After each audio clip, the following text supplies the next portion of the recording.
I'm so excited to see what you all have achieved in the last few years. Your growth has been incredible, and I'm grateful for all of your hard work and sacrifice. A lot of that growth has been brought about by new people coming into the business to take advantage of our generous marketing plan and effective product line. So I thought I would take just a moment of your time to share with you a little bit about where forever came from and where forever is going.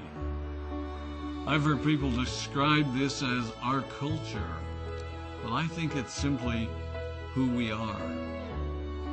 Several decades ago, I was an executive for a real estate development company called Del Webb. And at that time, there was a lot of excitement about a new business concept. And like many of my colleagues and friends, I went along to a business opportunity meeting and listened to a presentation about multi-level marketing. I immediately fell in love with the concept that people would be motivated to help each other and be able to make a living doing so. It's a beautiful thing when you think about it.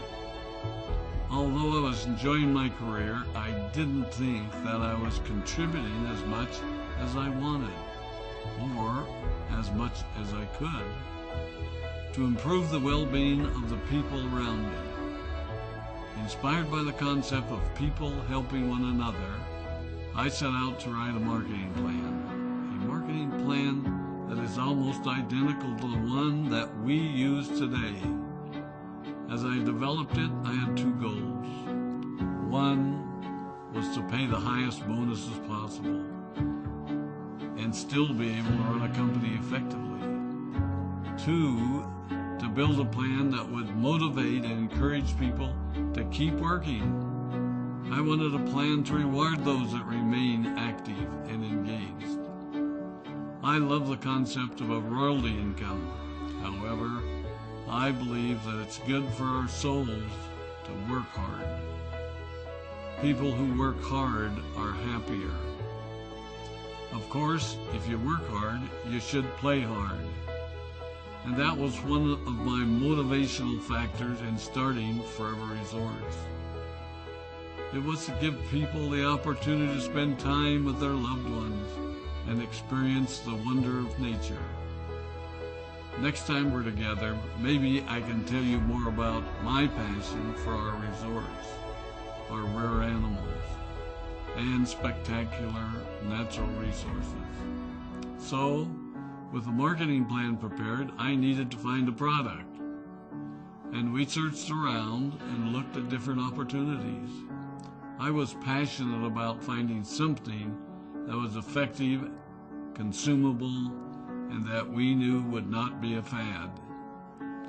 During my search, I met a group of doctors who had developed a method of stabilizing aloe vera. They convinced me of its efficacy, and we began testing the product, and were amazed by the results. We were in business. We had a fair and balanced marketing plan, a consumable, effective product, and the third ingredient, an absolute conviction that we could make a difference in the lives of the people around us.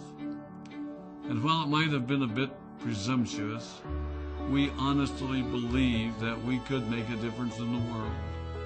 We put in generous return policies, customer service incentives, and began to build this business based on the principle of being nice to one another and helping others. The success was incredible, and we grew rapidly until Christmas of 1982. I was sitting at home with the family, and the phone rang.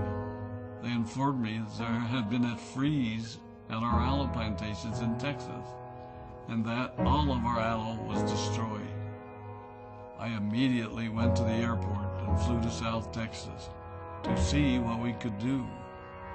I hoped and prayed that when I arrived, what I saw would be better than the news I had received.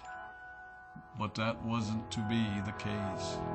We had no aloe, and the business immediately began to suffer. There were some FBOs that left, but more importantly, there were those that stayed. It was a tough time for us. We put everything on the line to stay in business, and there were many sleepless nights. But we were convinced that what we were doing was right. We decided that this would never happen to us again. We flew out to the Dominican Republic and purchased as much land as we could, and began planting aloe in one of the safest weather zones in the world.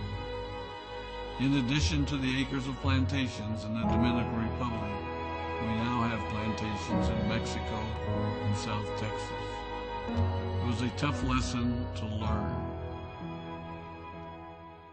But during the tough times, we became stronger and we grew the most. We grow roots that strengthen us and help us to overcome the challenges and obstacles that life throws at us.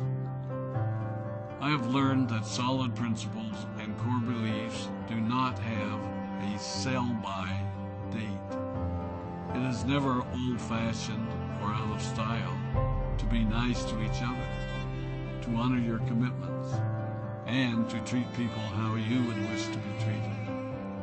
I recognize that many of you might not have heard about our beginnings, as you are new in the company.